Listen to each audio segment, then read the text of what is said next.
ৰাইডঙীয়া ৰজাগাঁৱত ৰাস উৎসৱ, কেলিগোপাল প্ৰদৰ্শন, আপ্লুত সহস্ৰাধিক দৰ্শক। ৰাজ্যৰ ভিন্ন প্ৰান্তৰ দৰে নগাঁও জিলাতো অব্যাহত আছে ৰাস উৎসৱৰ আনন্দ উল্লাস। শৰতৰ পূৰ্ণিমাৰ নিশাৰে পৰা বৰ্তমানেও জিলাখনৰ গ্ৰাম্য অঞ্চলবোৰত ঠায়ে ঠায়ে গঞা ৰাইজে উদযাপিত কৰি আহিছে ৰাস উৎসৱ। এক কথাত জিলাখনৰ প্ৰান্তে প্ৰান্তে আজিৰ তাৰিখটোত ভগৱান শ্ৰীকৃষ্ণৰ ৰাস উৎসৱক কেন্দ্ৰ কৰি বিৰাজমান হৈ আছে উৎসাহ উদ্দীপনা।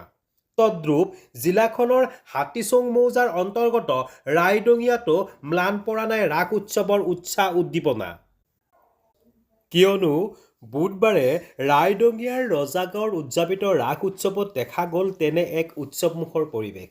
আচলতে বিগত বৰ্ষবোৰৰ দৰে এইবাৰো ৰজাগাঁৱত বেছ উলহ মালহেৰে উদযাপিত ৰাস উৎসৱৰ প্ৰথম দিনা ভাগৱত ভ্ৰমণ, নাম কীৰ্তন আদি ভিন্ন ধৰ্মীয় কাৰ্যসূচীৰ লগতে নিশা প্ৰদৰ্শন কৰা হয় কেলিগোপাল নাটকখনি। ফলত কৃষ্ণ বন্দনাৰে মুখৰিত হৈ পৰে ৰাস উৎসৱস্থলীৰ আকাশ বতা। গাঁওখনত এই ৰাস উৎসৱত সুন্দৰভাৱে মহিলাৰ দ্বাৰা প্ৰদৰ্শিত কেলিগোপাল নাটকখনি উপস্থিত সহস্ৰাধিক দৰ্শকে পুৱতি নিশালৈ উপভোগ কৰে।